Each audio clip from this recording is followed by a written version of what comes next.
இவருக்கு வந்து மேலே இருந்து குதிச்சிருக்காரு. மேலே இருந்து குதிச்சதில் 2 குதிங்காலும் நொறுங்கி போச்சு. அதாவது ஒரு வாழைத்தண்டை கீழே எப்படி வாங்கி அடித்தா நொறுங்கிருமோ அந்த மாதிரி மேலே இருந்து குதிச்சதில் 2 குதிங்கால்களும் நொறுங்கி போச்சு, தூளாக நொறுங்கி போச்சு. இது வந்து ரைட் சைடில் உள்ள குதிங்காலோட எக்ஸ்ரே, இது வந்து லெஃப்ட் சைடில் உள்ள குதிங்காலோட எக்ஸ்ரே. இந்த நொறுங்கி இருக்கிறத நம்ம அந்த எக்ஸ்ரேல அழகாக தெளிவாக தெரிந்து பார்க்கலாம். நான் இதெல்லாம் வந்து நொறுங்கி தூணாக போன ஃப்ராக்சர் நொறுங்கி போச்சு. ஒரு மல்டி ஃப்ராக்சர்னு இங்கிலீஷ் மருத்துவத்தில் சொல்லுவாங்க, ஆங்கில மருத்துவத்தில். நம்மளோட இதில் வந்து எலும்பு முறிவுன்னு சொல்லுவோம். இது மேலே இருந்து குதிக்கும் போது இது நொறுங்கினது மட்டும் இல்லாமல், குதிங்கால் வந்து நொறுங்கினது மட்டும் இல்லாமல் இந்த இடத்துல ஃப்ராக்சர் முதுகில். இது வந்து ஒரு ஆங்கில மருத்துவத்தில் பெரிய சென்னையில் இருக்கக்கூடிய ஒரு புகழ்பெற்ற ஒரு ஆங்கில மருத்துவமனையில் எடுத்த எக்ஸ்ரே. இந்த ஸ்பைனலில் D12 L1 இது வந்து நசுங்கி முறிவு ஏற்பட்ட பகுதி. இது D12 L1ல ஃப்ராக்சர் ஆகிருக்கு. அதுக்கு உண்டான ரிப்போர்ட் அவங்க கொடுத்த ஆங்கில மருத்துவத்தில் ஒரு பெரிய சென்னையில் ஒரு பெரிய ஆங்கில மருத்துவமனையில் கொடுத்த ரிப்போர்ட்டு D12 L1 ஃப்ராக்சர். இவங்க எங்ககிட்ட வரும்போது அது அழுத்தம் மட்டும் இல்லாமல் நிறைய ஸ்பைனலில் உள்ள டிஸ்க் வந்து நிறைய அழுத்தப்பட்டிருக்குன்னு ரிப்போர்ட் கொடுத்துருக்காங்க. இவருக்கு வந்து இதுக்கு நேர் பின்னால் திரும்புங்க, இந்த இடத்துல தான் எலும்பு முறிவு ஏற்பட்டிருந்தது. வரும்போது வந்து காலில் நம்ம வந்து எவ்வளோதான் நுள்ளுனாலும் எவ்வளோதான் அழுத்தினாலும் அவருக்கு வந்து சுத்தமாக உணர்வு இல்லாமல் இருந்தது. யூரின் போகிறது மோஷன் போகிறது அவருக்கு சுத்தமாக தெரியாது. நம்மளோட வைத்தியசாலைக்கு வரும்போது இவருக்கு ஆம்புலன்ஸில் வச்சு தான் தூக்கிட்டு கூப்பிட்டு வந்தாங்க. அவருக்கு இப்போ அதாவது எங்கிட்ட வரும்போது அவருக்கு வந்து நம்ம எவ்வளோதான் அழுத்தினாலும் 2 கால்லையும் சுத்தமாக உணர்வு கிடையாது. ஆம்புலன்ஸில் வச்சு தான் கூப்பிட்டு வந்தாங்க. யூரின் போகிறது மோஷன் போகிறது சுத்தமாக தெரியாது. அதுக்கப்புறம் நம்மளோட எங்களோட வைத்தியசாலையில் கட்டு போட்டு கட்டுக்கு வந்து கொஞ்சம் கொஞ்சமாக வலி குறைஞ்சது. முதல்ல நீங்கள் வரும்போது இது நுள்ளுனா உணர்வு இருந்ததா? இல்லை. யூரின் போகிறது தெரிஞ்சதா? மோஷன் போகிறதும் தெரியாது. ஆங்கில மருத்துவத்தில் இப்போ இந்த சென்னையில் இருக்கக்கூடிய ஒரு பெரிய ஆங்கில மருத்துவமனைக்கு போயிருக்கீங்க. எவ்வளோ செலவழியும் அப்படின்னு சொன்னாங்க?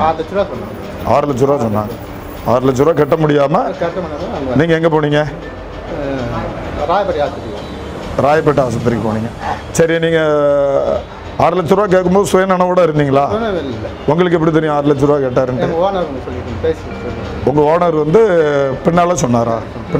அன்னைக்கு சொன்னாரா? பின்னாடி எங்கள் அப்பா அம்மாட்ட சொல்லிவிட்டோம். அது கட்ட முடியாமல் கவர்மெண்ட் ஆஸ்பத்திரிக்கு போனீங்களா? சரி, உங்களுக்கு நடக்க முடியும்னு எந்த டாக்டராவது உத்தரவாதம் கொடுத்தாங்களா? அங்கே அந்த ப்ரைவேட் ஆஸ்பத்திரியில் கொடுத்தாங்களா? உத்தரவாதம் நடக்க முடியும்னு யாரும் சொல்லல. பணம் செலவுலையும் ஆனால் முடியாதுங்கிறத சொன்னாங்க. அதாவது கீழே விழுந்த உடனே நீங்கள் இப்போ ஆஸ்பத்திரிக்கு போகும்போது நீங்கள் கூட இருந்தீங்களா? சரி சரி. என்ன வேலை பார்த்துட்டு இருந்த? நீங்கள் என்ன வேலை பார்த்தீங்க? பெயிண்டிங் வேலை. மேலே பெயிண்டிங் வேலை இருந்து மேலே இருந்து கீழே குதிச்சிட்டிங்க. கயிறு அறுத்து கீழே விழுந்துட்டாரு. இவருக்கு வந்து குதிங்கால் 2 எலும்பும் உடஞ்சி போச்சு. D12 L1ம் ஃப்ராக்சர் ஆகிருக்கு. இவருக்கு இங்கே வரும்போது வந்து காலில் சிறிதளவும் அவருக்கு உணர்வே கிடையாது.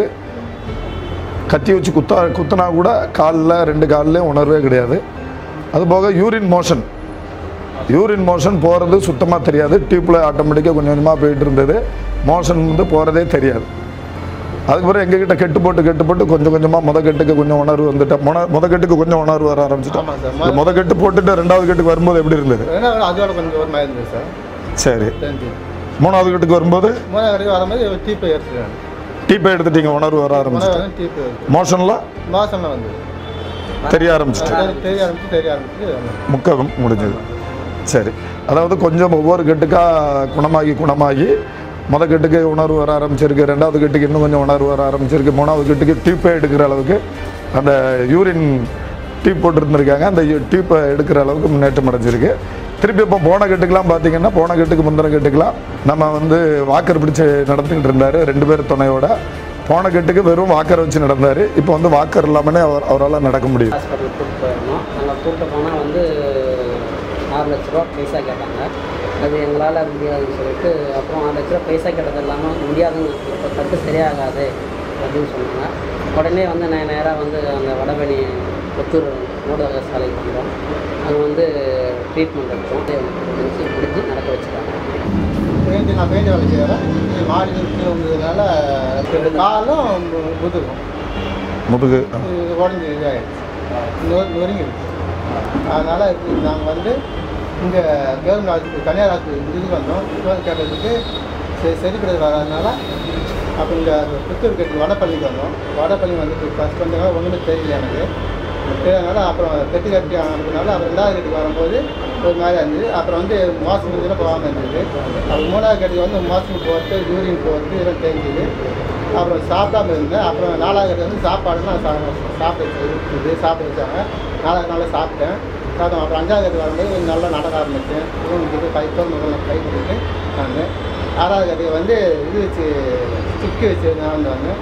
7வது கட்டு கொஞ்சம் சுமாராக இருந்தது. 8வது கட்டு இதாகி நானாக நடந்து.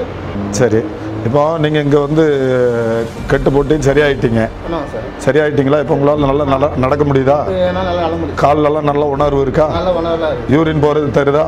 யூரின் ஆனால் போகிறேன் சார். உங்களை கண்ட்ரோல் பண்ண முடியுதா? யூரினை யூரின் ஆனால் கண்ட்ரோல் பண்ண முடியுது, மோஷனையும் கண்ட்ரோல் பண்ண முடியுது, நடக்க முடியுது.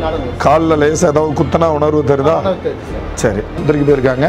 அங்கே வந்து எக்ஸ்ரே ஸ்கேன்லாம் எடுத்து பார்த்துட்டு இது வந்து எங்களால் முடியாது, ஒரு 3 நாள் வெயிட் பண்ணுங்கள், இதுக்கு வந்து சர்ஜரி பண்ணணும், பிளேட் வைக்கணும், இப்படி பிளேட் வச்சாலும் இதை வந்து நம்ம உறுதியாக நடக்க வரும் அப்படிங்கன்னு சொல்லி அவங்களுக்கு வந்து உத்தரவாதம் கொடுக்கல. இந்த நிலையில் எங்கள் வைத்தியசாலைக்கு வந்திருக்காங்க. எக்ஸ்ரே கொண்டு காமிச்சு நாங்கள் சொல்லியிருக்கோம் இது கட்டாயம் கூட்டுவாங்க, கட்டாயம் சரியாயிருன்னு சொல்லியிருக்கோம். எங்ககிட்ட கெட்டு போட்டிருக்காங்க. கெட்டு போட்டதில் முத கெட்டு போட்டு அனுப்பியிருக்கோம். 2வது கெட்டுக்கு வரும்போது அவங்களுக்கு எல்லாம் வலி குறைஞ்சிருக்கு, காலில் லேசாக உணர்வு தெரிய ஆரம்பிச்சிருக்கு. 3வது கெட்டுக்கு 2வது கெட்டு முடிஞ்சு 3வது கெட்டுக்கு வரும்போது கொஞ்சம் யூரின் போகிறதெல்லாம் தெரிய வந்திருக்கு. 4வது கெட்டுக்கெலாம் மோஷன் போகிறது, யூரின் போகிறது எல்லாம் தெரிய வந்திருக்கு. 5வது கெட்டுக்கெலாம் வந்து நல்லா உட்கார வச்சுருக்காங்க, உட்காந்துருக்காரு. அதுக்கு பிறகு சரியாக சாப்பிடாமல் இருந்திருக்காப்புல. அதாவது கிட்டத்தட்ட ஒரு மாதங்கள் வந்து அதிகமாக ரைஸ் இந்த மாதிரி உணவுகள்லாம் சாப்பிடாம வெறும் லிக்விடாக சாப்பிட்டுக்கிட்டு இருந்ததுனால சாப்பிட்றதுக்கு கஷ்டமாக இருந்திருக்கு. திருப்பி ஒரு 5வது கெட்டுக்கு மேலே அவருக்கு ஒரு கஷாயம் கொடுத்து நல்லா பசிக்க வச்சு திருப்பி அவருக்கு வந்து நல்லா சாப்பிட வச்சுருக்கோம். அதுக்கு பிறகு ஒரு 6வது கெட்டு 7வது கெட்டில் வாக்கர் 2 பேர் தாங்கி பிடிச்சிக்கிட்டு நடக்க ட்ரைனிங் கொடுத்தோம். இப்போ பார்த்தீங்கன்னா 8வது கெட்டு முடிஞ்சு 9வது ட்ரிப் வந்திருக்காரு. இவருக்கு வந்து எதையுமே பிடிக்காமல் நடக்க விட்டுருக்கோம். இது ஒருவேளை எங்ககிட்ட இப்போ வராமல் இருந்திருந்தால் கட்டாயம் இவருக்கு வந்து பல பேர் நாங்கள் வந்து நான் அனுபவத்தில் வந்து பல பேருக்கு வந்து முதுகெலும்பில் அந்த தண்டுவிட பகுதியில் பிளேட்டை பொறுத்தனா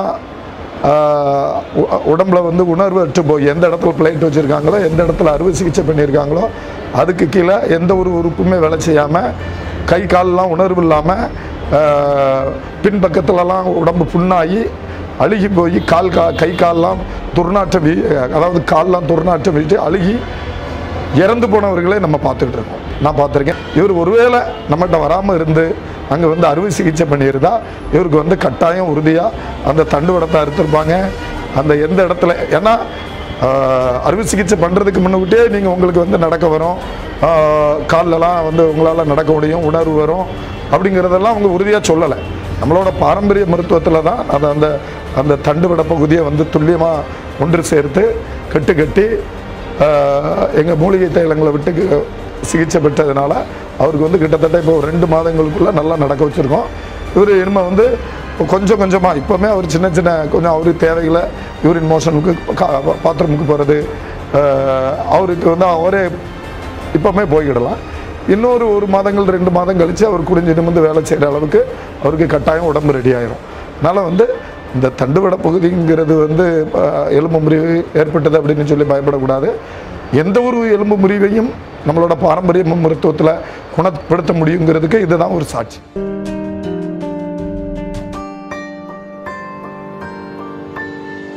இன்னும் 2 மாதம் கூட முழுமையடையாததுனால பாடி வெயிட்டெல்லாம் தாங்கிறதுனால கொஞ்ச நாளைக்கு வீங்கி வத்தோம்.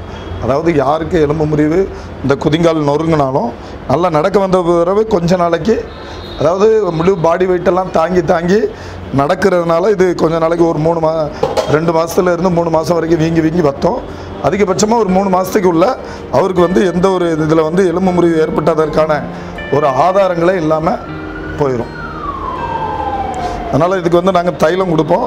அந்த தைலத்தை மட்டும் போட்டுக்கிட்டு இருந்தாலே போதும். ஒரு 2 to 3 மாதங்களுக்குள்ள அதிகபட்சமாக நமக்கு எலும்பு முறிவு ஏற்பட்டதற்கான ஆதாரமே இல்லாமல் ஆகிரும்.